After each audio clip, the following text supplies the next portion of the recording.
గతంలో ఐటీ మంత్రి గారు ఎప్పుడు ఐటీ కంపెనీలతో విశాఖపట్నంలో సమావేశం ఏర్పాటు చేసుకోవాలా 5 సంవత్సరాల్లో వాళ్ళతో ఎప్పుడు మాట్లాడాల. అది నేను చెప్తాను కదా, వాళ్ళే చెప్పారు, ఆన్ రికార్డ్ చెప్పారు. అండ్ ఐ థింక్ ఐటీ మంత్రి గారు ఈ ఊరే అనుకుంటా.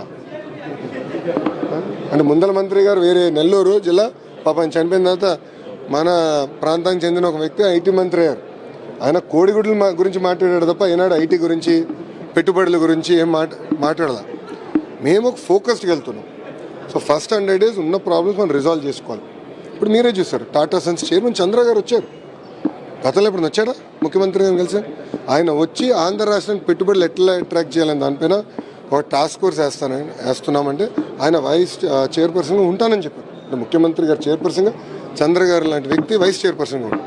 మీరు ఇప్పుడు చూడండి ఎంత యాక్టివిటీ మొదలైంది వైజాగ్. కనీసం వైజాగ్ గురించి అందరూ మాడుకుంటున్నారు, ఆంధ్ర రాష్ట్రం గురించి అందరూ మాడుకుంటున్నారు. గతంలో ఎవరు మాట్లాడేవారు కాదు, ఎవరు వచ్చేవారు కాదు, ముఖ్యమంత్రి గారు ఇంటి బయటకు వచ్చేవారు కాదు. అనేక సమస్యలు ఉండేది. ఇప్పుడు చూస్తే ముఖ్యమంత్రి గారు బాగా తిరుగుతున్నారు, మంత్రులందరూ పరిగెత్తిస్తున్నారు, పారిశ్రామికవేత్తలు కూడా ఎప్పుడు రాని విధంగా ఇప్పుడు మళ్ళీ ఆంధ్ర రాష్ట్రానికి వస్తున్నారు. భోగాపురం ఎయిర్పోర్ట్ గురించి ఆల్రెడీ ముఖ్యమంత్రి గారు 2-3 సార్లు సమీక్ష చేశారు.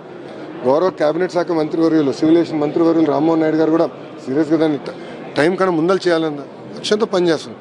సో ఇవన్నీ ఇప్పుడు సెట్ చేస్తున్నాం. గత వైసీపీ హయాంలో ఐటీ మినిస్టర్గా గుడివాడ అమర్నాథ్ గారు, ఆయన ఐటీ హబ్గా కూడా ఇక్కడ కొన్ని ప్లేసులు పరిశీలించాం.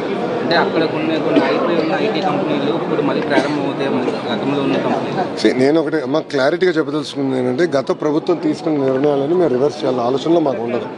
ఎందుకంటే కొన్ని 2-3 ఉదాహరణలు చెప్తా. దానికి రివర్స్ టెండరింగ్ అని రివర్స్ డ్రైవింగ్ చేశాడు గత ముఖ్యమంత్రి. దాంతో ఏమైంది, బుడమేరు బ్రిడ్జ్ కొట్టేసింది. బుడమేరులో బ్రిడ్జ్ జరిగింది. ఆ బ్రిడ్జ్ వల్ల ఈరోజు విజయవాడ మొత్తం మునిగిపోయింది. కారణం ఏంటి? ఆనాడు బాబు గారు శాంక్షన్ చేసిన ప్రాజెక్ట్ ఈయన ఏకపక్షంగా రివర్స్ టెండరింగ్ పేరుని తీసుకొచ్చి ఎవరు రాకపోతే క్యాన్సిల్ చేసినందుకు. సేమ్ ప్రాబ్లం టీటీడీలో జరిగింది. రివర్స్ టెండరింగ్ పేరైతే నెయ్యి ఎటు చేస్తారో మనందరం చూసిన విషయమే కదా. సో ముఖ్యమంత్రి అన్న వ్యక్తి కొంచెం ఆలోచించి, అనుభవం ఉన్న వ్యక్తి అవసరం, కొంచెం ఆలోచించి సరైన నిర్ణయాలు తీసుకున్న వ్యక్తి అవసరం. సో గతంలో జరిగిన ఏదైతే నిర్ణయాలు ఉన్నాయో కేవలం అయ్యే కాదు, అన్ని సమీక్ష చేస్తాం. కానీ ప్రజలకు ఇబ్బంది లేకుండా, పారిశ్రామికవేత్తలకి ఇబ్బంది లేకుండా ఎట్లా మనం ముందలు తీసుకెళ్ళిన దానిపైన మేము వెళ్తున్నాం.